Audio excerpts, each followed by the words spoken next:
Good afternoon, happy Wednesday. This is Abby with the Fairport Public Library and I've got another craft for you. This week we're going to be playing with a little bit of fire, so let's hope we don't get burned. Let's get started. Here's what you're going to need for today's craft. You'll need a picture frame with the glass that comes out. You'll need some alcohol inks. You'll need rubbing alcohol, a metal tray with tinfoil on it, and a lighter. And that's it. Our first step is taking the backing out of our picture frame. Now, I have one that you just use these little tabs, and then the back glass can just come right out, leaving us with the frame and the other glass. Now, if I put my fingers through, I can pop this out, because this is really the only thing I need for my craft. I'm gonna put that on my tin foil. Now, I'm gonna take some of this rubbing alcohol, and I'm going to clean the glass so that I don't have any fuzzies on it.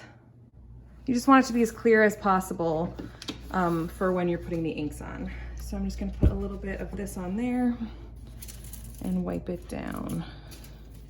Now it should dry pretty quickly because it's alcohol. You are gonna want it to be completely dry when you go to put your inks on it. Did you see that? I just ripped my tin foil before I even needed it. All right. Of course, holding it leaves my fingerprints on there, and then holding it on another spot leaves my fingerprints on another spot. But you know, I'll get it, guys. I'll figure it out. I just want it to be dry and clean. As clean as possible. So I'm gonna place that back down, and I'm gonna give that second to dry. All right, I've got my clear glass cleaned, dry. What I ended up doing was taking 2 paper towels and passing it between my hands so I didn't get fingerprints on them. I'm adding something to this just in case you want to. I'm gonna put some gloves on because this is gonna get a little bit messy. So this next part, we're using the alcohol inks. Now I got these alcohol inks at Michael's. They are not the cheapest, but if you're gonna do stuff like this and you're dedicated to doing stuff like this, it's a good investment. They're very cool. I also transferred my rubbing alcohol into a spray bottle, which is an option you can do. Now, you want to work quickly here because the alcohol will dry quickly. So what I'm going to do is I'm going to take all my colors and I'm going to go for like a foliage look because as you just saw, I have a lot of plants in my house. So I'm going to take the covers off and I'm going to do this quickly. So I'm going to sprinkle greens all around, just squirting it, going for it, getting a good variety.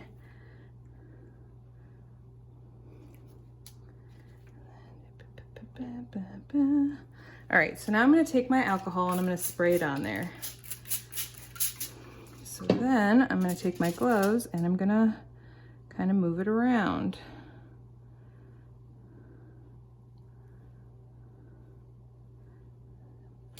This paper towel. All right, I'm gonna add just a little bit of red for contrast and just a dab of yellow. I'm gonna do the honeycomb to kind of give it a fall foliage kind of look. Let's see if I can mold that around a little bit, mix it in.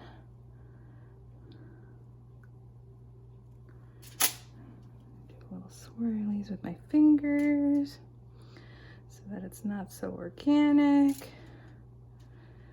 That red really pop.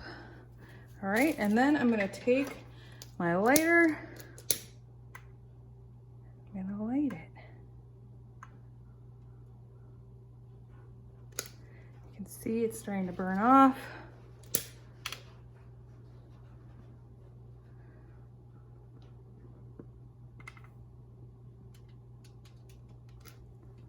Go, it's spreading. You can see that fire on there. This is why you want to do it with a metal plate underneath.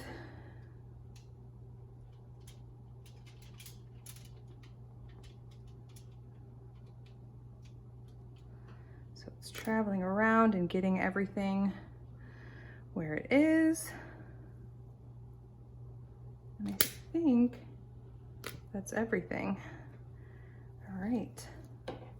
See, not as dramatic as you were probably expecting. But there we go. It is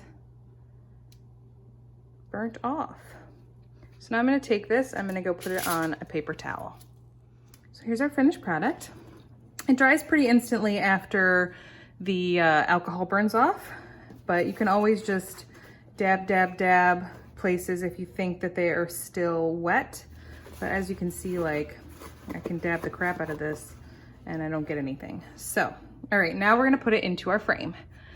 So you're gonna take it and you're gonna put the ink side up so that it's not the thing that's facing out.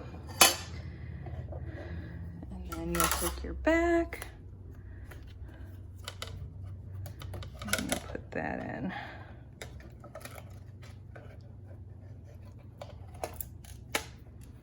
All right, then we turn our twists. This was just a frame I had lying around the house. You can use any kind of frame, whatever you like. And there you go. There is the finished product. You can see the light catches it and it gives it that sheen. And if you have a little bit of muck on the outside, you could always spray it with some alcohol and wipe that off. There we go. Or you could just wipe it off with your finger and a little water. There we go. Look at that, and it'll sit up. Now my frame has white paper on the back because I thought it was a floating frame, but because it's just a sitting frame, this was gonna show through. So I was hoping I would just have floating glass in here, but you know, we don't always get what we want. So you can see some really cool shines on there. This is the color scheme that will go with my house. You can go with whatever you like.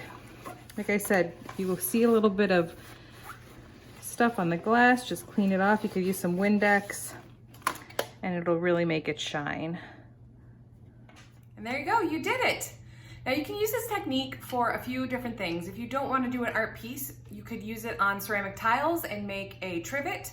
It's really up to you. If you are going to make a trivet though, when you use the alcohol inks, make sure you get this clear resin cover.